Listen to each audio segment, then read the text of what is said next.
Nous voulons ouvrir bien sûr la parole de Dieu ce matin et j'aimerais vous inviter à le faire dans la suite de notre message concernant les chrétiens persécutés, les messages aussi des dimanches précédents, et puis dans la suite de ce que mon frère Eddy a apporté ce matin, puisque nous allons retrouver cette lecture de Matthieu 28, versets 18 à 20.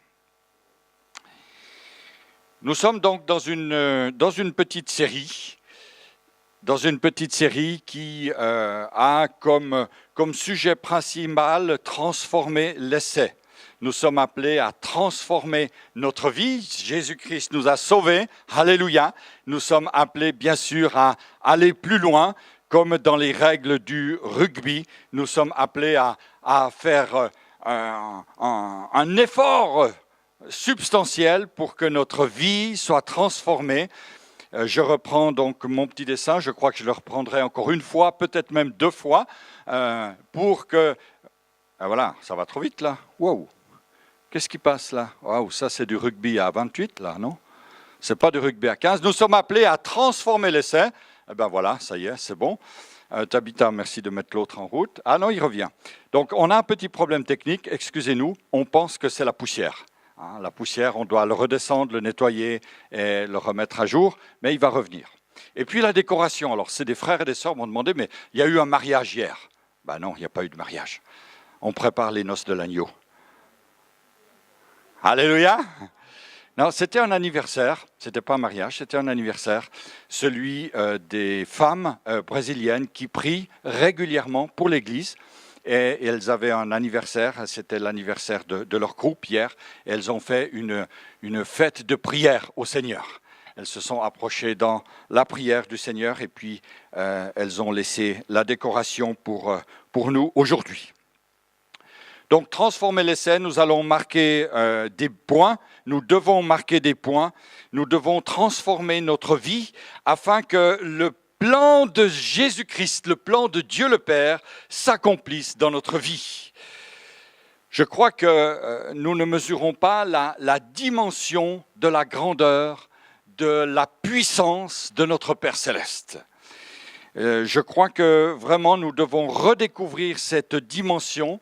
Et lorsque nous regardons l'univers, force est de constater que Dieu n'a pas créé un petit univers.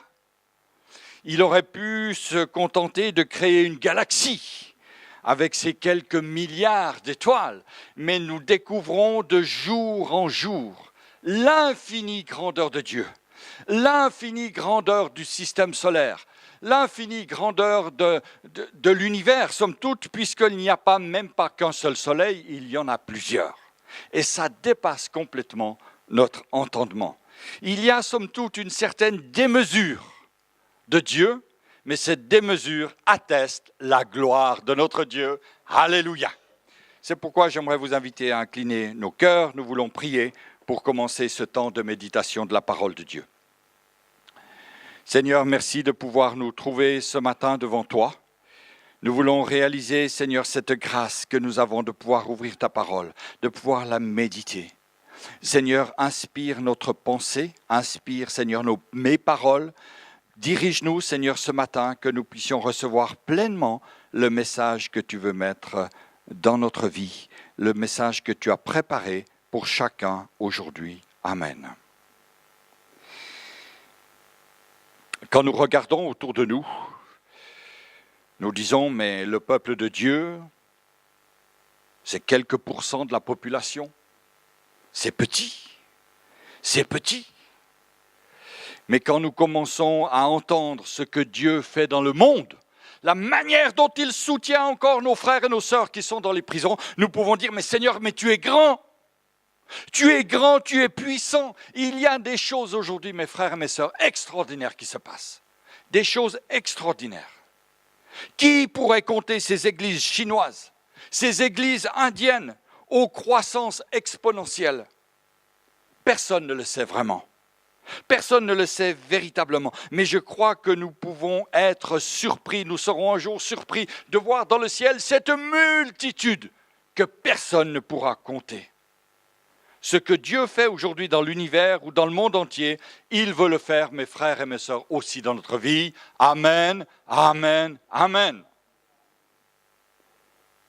Le projet de Dieu dans notre vie, il ne se limite pas à des dimensions que l'on peut cerner. Et le thème de notre prédication aujourd'hui, ce sont les 4 dimensions.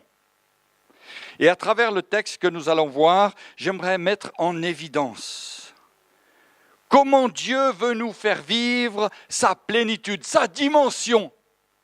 Nous faire entrer dans sa dimension, dans ses dimensions, nous faire vivre selon ses mesures à lui.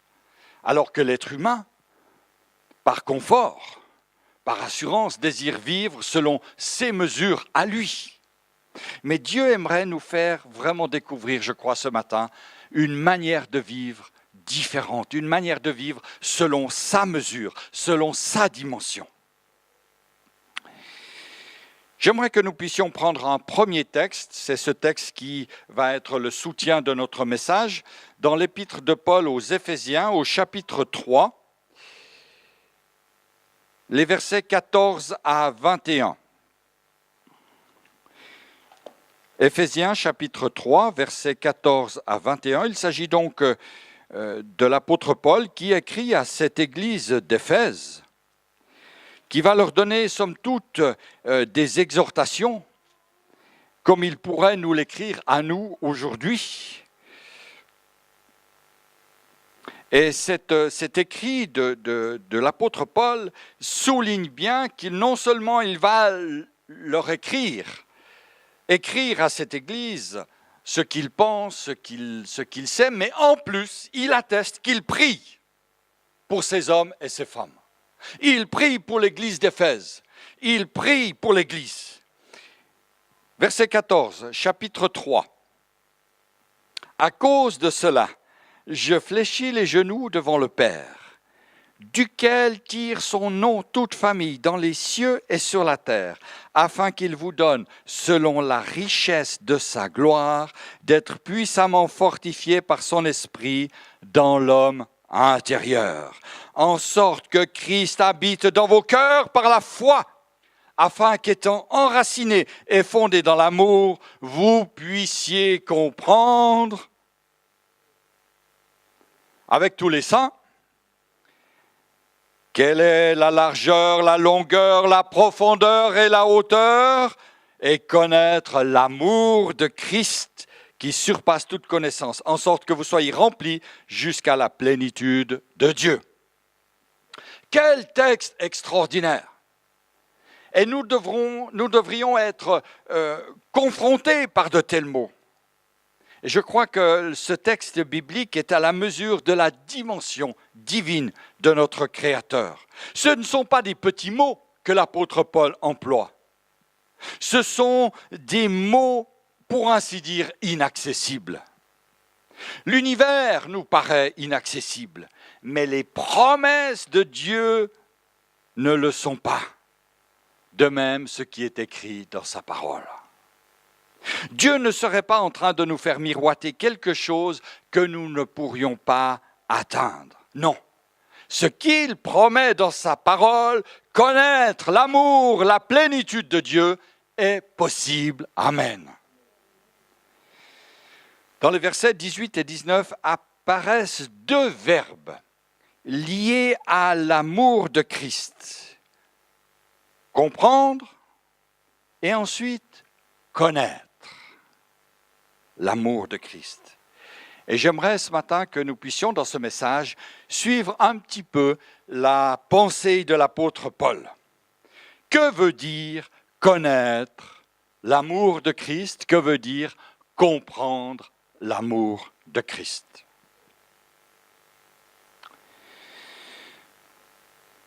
Dans l'épître aux Éphésiens que nous venons de lire, Paul nous parle de 4 dimensions de l'amour. Bien sûr, il ne s'agit pas du nord, du sud, de l'est et de l'ouest. Ça tombe sous le sens. Il nous parle de la largeur, de la longueur, de la profondeur et de la hauteur. Ces 4 éléments reviennent dans cette lecture que nous avons faite tout à l'heure. Voilà. Il faut m'aider un petit peu, là, il se bloque. Merci de les faire apparaître les 4. Et puis, on va faire une deuxième lecture, celle qu'a faite notre frère Eddy tout à l'heure, dans l'évangile de Matthieu, au chapitre 18. Nous trouvons donc ce texte, versets 18 à 20. Jésus, s'étant approché, leur parla ainsi: tout pouvoir m'a été donné dans le ciel et sur la terre. Allez, faites de toutes les nations des disciples et les baptisant au nom du Père, du Fils et du Saint-Esprit, et enseignez-leur à observer tout ce que je vous ai prescrit. Voici, je suis avec vous tous les jours jusqu'à la fin du monde. Vous me direz, mais il n'y a pas de rapport. Si, il y a un rapport. Il y a un rapport profond sur l'amour de Jésus-Christ. 4 mots apparaissent dans ce texte de Matthieu 28. 4 fois, il y a le mot « tout ». Tout pouvoir, toutes les nations, tout ce que je vous ai prescrit est tous les jours. Et ces 4 tout sont reliés avec les 4 dimensions d'Éphésiens 3, 18, la largeur, la longueur, la profondeur, la hauteur. Amen. Comprendre, c'est une chose, mais il est encore bien plus important de connaître cet amour. On peut comprendre d'une manière intellectuelle l'amour de Jésus. Je peux comprendre sa largeur, je peux comprendre sa longueur, je peux comprendre sa profondeur, quoique, sa hauteur. Mais connaître l'amour de Christ est quelque chose de totalement différent. On va mettre ces termes en phase l'un avec l'autre. Tu avances encore un petit peu et nous allons découvrir ce texte de Matthieu 28, pardon. Matthieu 28. Tout ce que je vous ai promis, tout ce que je vous ai dit, tout ce que je vous ai donné, tout ce que je vous ai enseigné.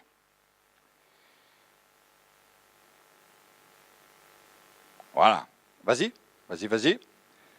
Voilà. Alors, on ne bouge plus, tout est bon. Regardez maintenant ici ce tableau. Lorsque je connais, je m'inscris dans une dynamique. Ce n'est plus le comprendre, mais c'est le connaître. L'apôtre Paul nous dit qu'il a été celui, Jésus-Christ, qui a tout donné.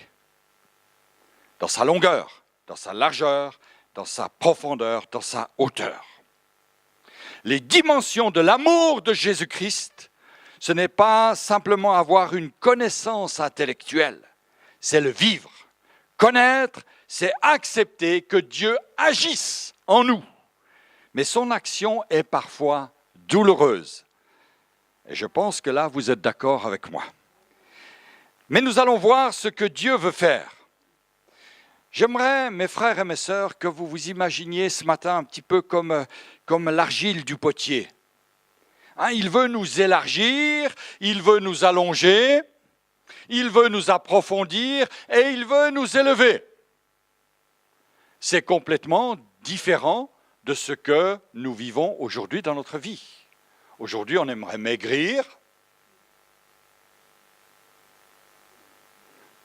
mais le Seigneur aimerait nous élargir, alléluia. Pas physiquement, bien sûr, mais spirituellement. Le Seigneur travaille et ce travail est nécessaire. Il me fait penser à cette argile que Dieu envoie dans nos vies, cette image que Dieu nous envoie, l'argile du potier. Et lorsque Jérémie va vers le potier, ne suis-je pas fort pour agir envers vous comme ce potier, maison d'Israël, dit l'Éternel? L'argile est dans la main du potier, il façonne, il élargit, il allonge, il approfondit, il élève finalement. Et Dieu veut nous façonner pour que nous puissions connaître l'amour de Christ. Non plus le comprendre, mais le connaître. J'aimerais tout d'abord parler de cet amour horizontal de notre Seigneur, pour que nous puissions connaître la plénitude dans laquelle le Seigneur veut nous conduire. L'amour horizontal se décline sous deux formes, la forme verticale, la forme largeur et la forme longueur. La largeur et la longueur. Et l'apôtre Paul dit, afin que nous puissions comprendre avec tous les saints, quelle est la largeur, la longueur de l'amour de Dieu. Largeur et longueur nous mettent en rapport avec le témoignage de l'homme. Parler de la largeur de l'amour de Christ pour les nations, ça doit être notre désir, ça doit être notre passion. Jésus est celui qui a été ému de compassion pour les foules. Il est encore aujourd'hui ému de compassion. Sommes-nous émus devant les récits d'hommes et de femmes qui sont aujourd'hui en prison, dans les chaînes? Je crois que le Seigneur a été touché par son cœur pour une seule âme perdue et éloignée de Dieu. À plus forte raison, nous aujourd'hui devons être touchés par une seule âme qui se perd. Nous devons essayer de parler de la largeur de l'amour de Christ pour toutes les nations, où qu'ils soient, quelle que soit la situation. Jésus est celui qui a été ému de compassion. Et l'étendue de la vision de Jésus est rapportée dans Acte 1, verset 8. « Vous recevrez une puissance, le Saint-Esprit survenant sur vous, et vous serez mes témoins à Jérusalem, dans toute la Judée, dans la Samarie, jusqu'aux extrémités de la terre. » Voilà quelle est la vision du Seigneur. Voilà quelle est l'étendue de son amour, sa largeur, sa plénitude. Généralement, quand nous parlons de largeur, en géométrie, nous parlons de petite dimension, la plus petite dimension. Mais la dimension de la largeur du Seigneur s'étend à tous les hommes. Elle est immense, la largeur de Jésus-Christ. Elle est immense. Et j'aimerais dire qu'il y a place pour chacun d'entre vous dans la largeur de l'amour de Jésus-Christ. Chacun ici, présent ce matin, a la place dans la largeur de l'amour de Jésus. Avant de parler des autres dimensions de ce que Dieu veut faire dans notre vie, nous devons absolument comprendre, et j'insiste sur ce fait, que nous avons premièrement une place, une position d'amour en Jésus-Christ. Et cet amour, personne ne peut le détruire.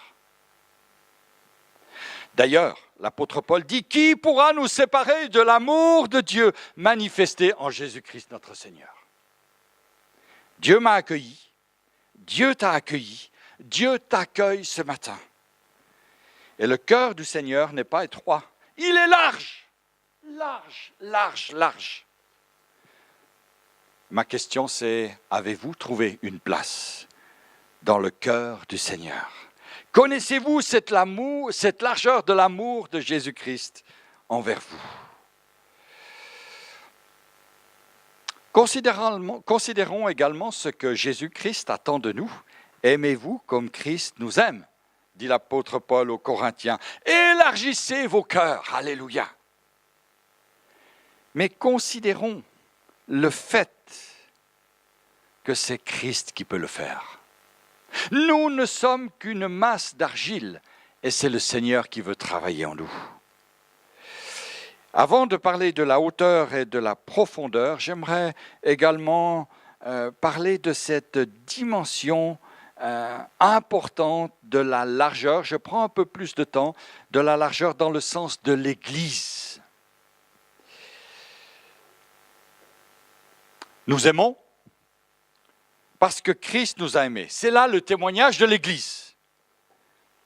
Mais j'aimerais dire, mes frères et mes sœurs, que ce témoignage ne doit pas être un témoignage théorique, c'est-à-dire que des mots. Un témoignage, il se vit. Un témoignage, il se met en action. C'est un processus, bien sûr, parfois difficile, comme le potier va tirer sur l'argile.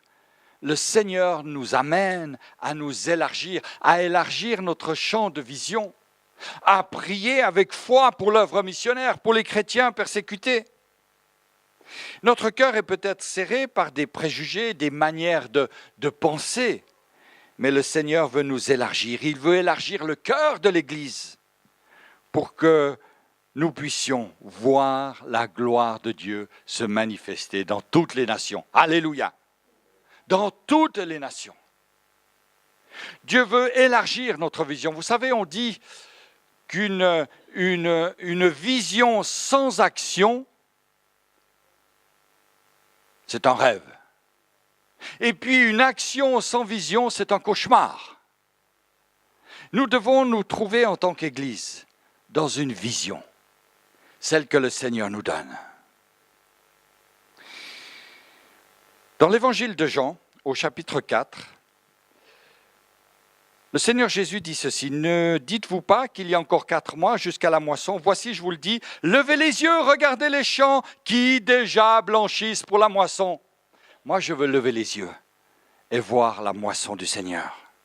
Nous avons besoin, mes frères et mes sœurs, de lever les yeux. Si nous regardons en bas, nous voyons les ténèbres de ce monde, nous voyons la médiocrité de ce monde.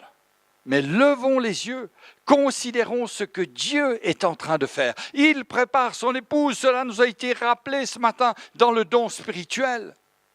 Une épouse parfaite, une belle épouse. Alléluia.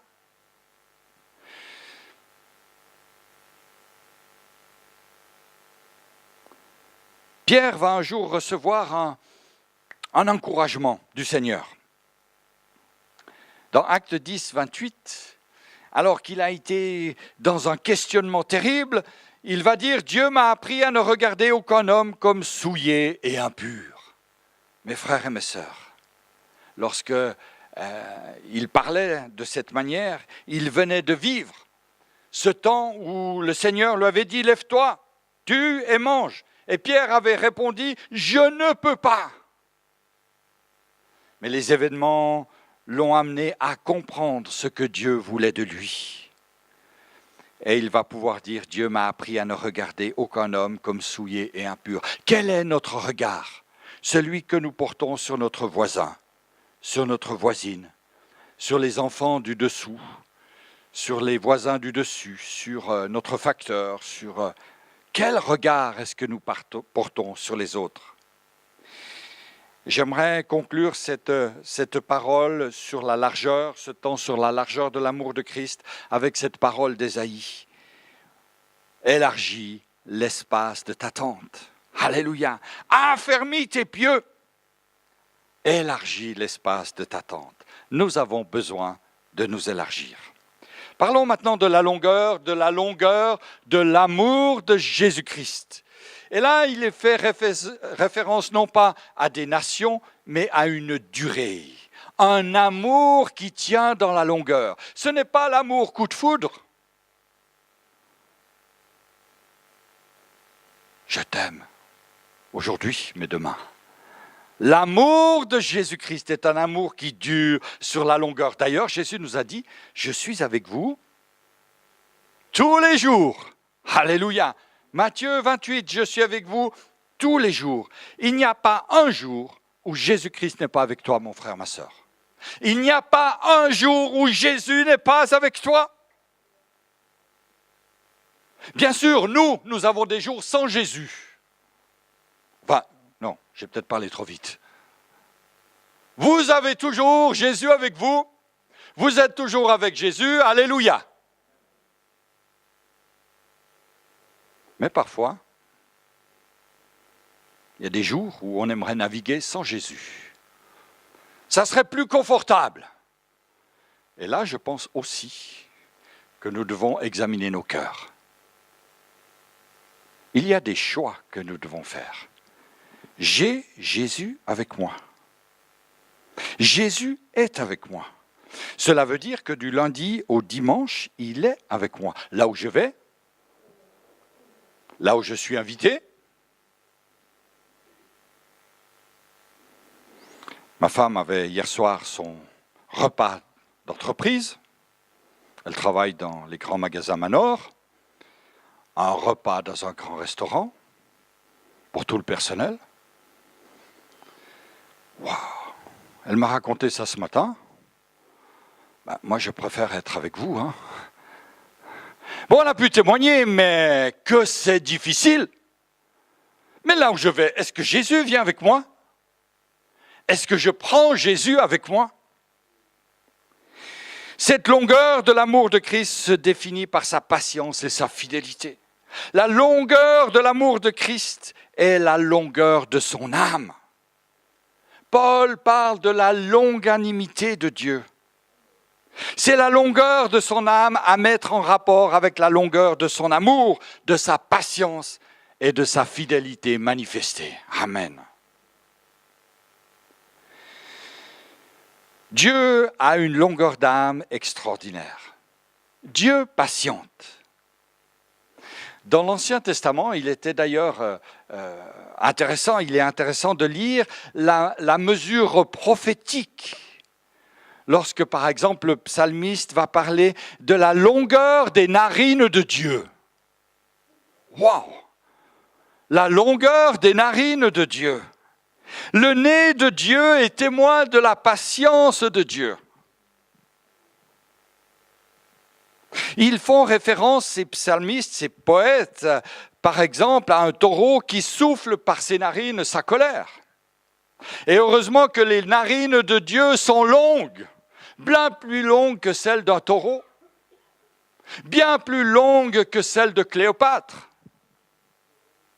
Si elles étaient courtes, les narines de Dieu, il y a bien longtemps que le Seigneur nous aurait atteints de sa colère, mes frères et mes sœurs. Réalisons cela. Si la patience de Dieu était si courte, nous ne serions pas là. Nous ne serions pas là. Mais Dieu est un Dieu de patience. Alors la question qui se pose, quelle est notre longueur d'âme? Nous connaissons la longueur d'âme du Seigneur, nous l'avons expérimentée, n'est-ce pas? Maintenant, quelle est ma longueur d'âme? Ça veut dire quelle est ma patience envers l'autre, envers mon conjoint, envers mes enfants, envers les frères et les sœurs de l'Église qui ne pensent pas comme moi. Est-ce que je prie pour demander est-ce que le feu du ciel descende sur mon voisin ou est-ce que je patiente, priant, intercédant? L'apôtre Paul va dire « Je vous exhorte donc, moi, le prisonnier dans le Seigneur, à marcher d'une manière digne de la vocation qui vous a été adressée, en toute humilité et douceur, avec patience. » Et il va ajouter « Vous supportant les uns les autres avec amour. » Oui, la vie de l'Église, c'est aussi cela. C'est se supporter les uns les autres. Remarquez qu'il y a deux manières de se supporter. Une manière négative et une manière positive. Cela dépend de la sensibilité de chacun. Apprenons à nous supporter les uns les autres. Résumons donc ces deux dimensions horizontales, la largeur et la longueur, que Christ nous élargisse, que Christ nous allonge et nous rende patients, fidèles, jour après jour. Quel travail il a! Mais il va le faire. Il va le faire. Acceptez, bien sûr, que comme pour le potier, Dieu commence à malaxer. Vous savez, la pâte, elle n'est pas faite comme ça tout d'un coup, prête à être utilisée. Il faut la malaxer. C'est un travail qui ne se fait pas d'un seul coup. Vous n'allez pas recevoir ce malaxage par l'imposition des mains des hommes, mais par celle de Dieu. Et quand Dieu fait les choses dans une vie, il les fait d'une manière merveilleuse. Bien sûr, c'est long, ça peut prendre du temps. Mais nous devons être cette argile malléable entre les mains de Dieu. Un argile où le Seigneur lui-même va décider de la forme de l'objet, de la largeur de l'objet, de la hauteur, de la profondeur. Il va nous étirer dans tous les sens et il va nous former à la stature parfaite de Jésus-Christ. Parlons maintenant des dimensions verticales, la profondeur et la hauteur. Après nous avoir trituré en longueur, en largeur, voilà que maintenant le Seigneur va nous étirer en hauteur et en profondeur, comme si ça ne suffisait pas. Les deux dimensions verticales nous parlent de notre dimension, de notre relation, de notre symbiose avec le Seigneur. Il nous parle de la profondeur et de la hauteur de l'amour de Jésus-Christ. On pourrait, par exemple, citer l'histoire des deux maisons. La maison construite sur le sable, la maison construite sur le roc. Si notre vie est bien enracinée, c'est-à-dire en profondeur, il n'est pas ici question de largeur ou de longueur, mais en profondeur, les épreuves qui vont s'abattre sur ce monde, sur notre vie, ne nous toucheront certes peu, parce que nous aurons eu des fondations profondes. Le temps des séducteurs, le temps des doctrines aberrantes, le temps des faux prophètes, des faux pasteurs est arrivé. Et si nous ne sommes pas enracinés en profondeur dans la parole de Dieu, nous ne tiendrons pas. Nous ne tiendrons pas. Nous serons emportés par tout vent de doctrine, comme dit l'apôtre. Il faut être dans sa parole des hommes et des femmes ancrés, imprégnés de la parole de Dieu, afin qu'elle travaille en nous. La profondeur de son amour est un amour enraciné au plus profond de notre être. Lorsque je dis « Seigneur, creuse-moi », sachant que son amour nous dépouillera de nous-mêmes afin que Christ soit encore plus présent qu'avant. Et au bout de 10 ans de conversion, de 20 ans de conversion, un chrétien ne doit plus ressembler à ce qu'il était auparavant. C'était le moment de dire Alléluia. Alléluia! Les choses changent. Je ne suis plus le même. Mais mon frère, ma sœur, je vous en supplie, ne demandez pas à quelqu'un qui viendra ici pour la première fois d'être changé instantanément. C'est le travail de Dieu. Et le travail de Dieu peut prendre des années. Vous, mon frère, ma sœur, qui souffrez, qui avez vécu un deuil, une séparation, une faillite, un divorce, vous pouvez être restauré dans la maison du Seigneur, mais ça prend du temps. Parce que les racines doivent se refaire. L'irrigation doit être faite. Vous devez être restauré et ça prend du temps.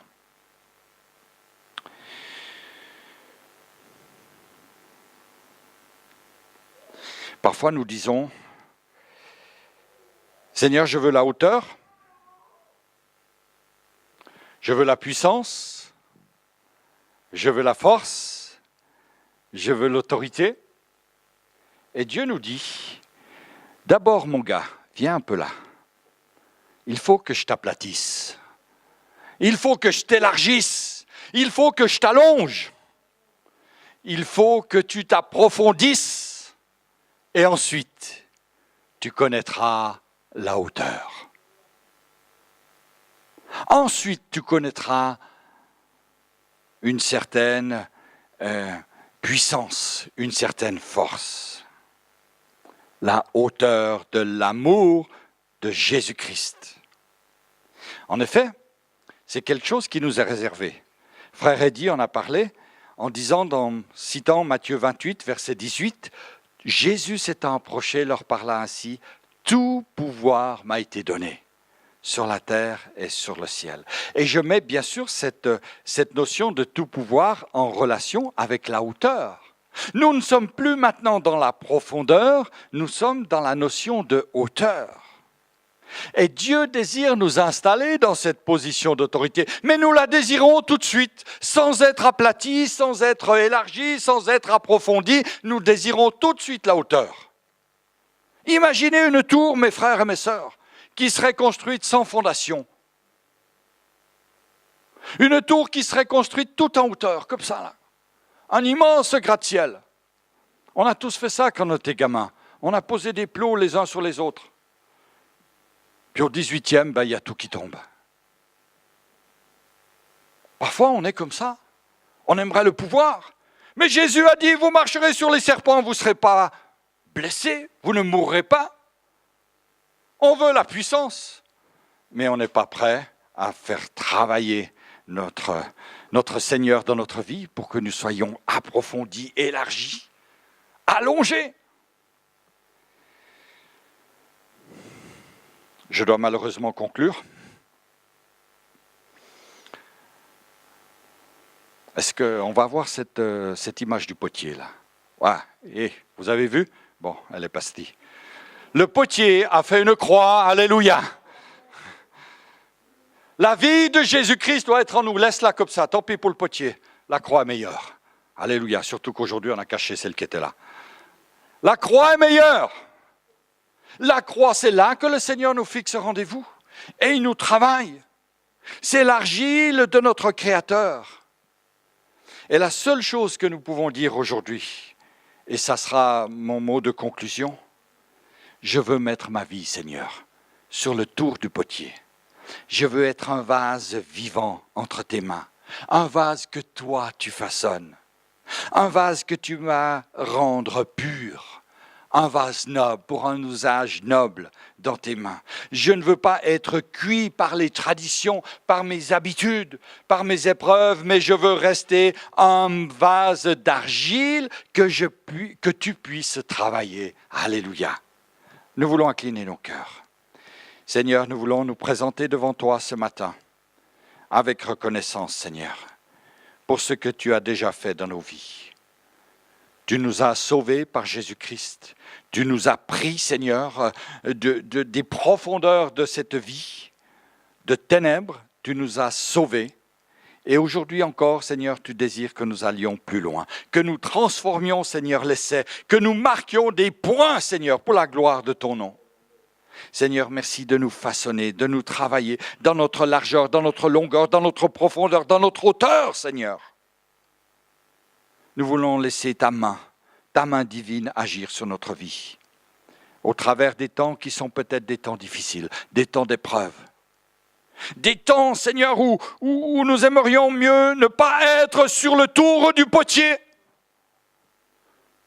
où nous aimerions mieux être ailleurs. Mais Seigneur, tu nous as choisis, tu nous as placés là, et tu nous façonnes. Et tu fais couler, Seigneur, sur nos vies, l'eau du potier. Cette eau, Seigneur, qui aide à la formation de l'objet, du vase. Seigneur, tu fais couler l'onction de l'Esprit, Seigneur, sur nos vies. Tu fais couler, Seigneur, cette vie, afin que les épreuves de la vie, afin que le façonnage que tu as dans tes mains, Seigneur, pour nous, soit, Seigneur, moins difficile.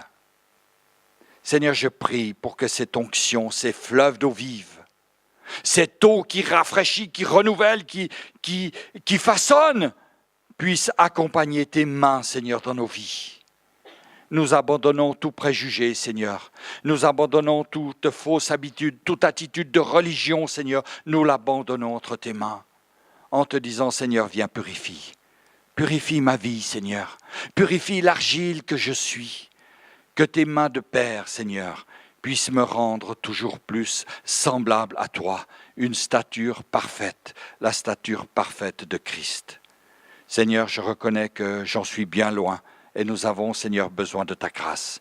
Viens à notre secours. Seigneur, pose ta main sur mes frères, sur mes sœurs, ceux qui passent par le creuset, Seigneur, ceux, Seigneur, qui sont façonnés aujourd'hui d'une manière, Seigneur, dont ils ne s'attendent pas. Seigneur, tu connais les épreuves. Tu sais, Seigneur, ce que tu fais, parce que tu es Dieu et il n'y en a aucun autre qui est semblable à toi. Seigneur, ton immensité est grande. Ton pouvoir est grand, ta patience est grande, ta fidélité, Seigneur, s'étend jusqu'aux cieux. Seigneur, merci. Merci de pouvoir nous abandonner entre tes saintes mains. Que ta grâce, Seigneur, soit avec chacun de nous. Amen, amen et amen. Que le Seigneur soit béni.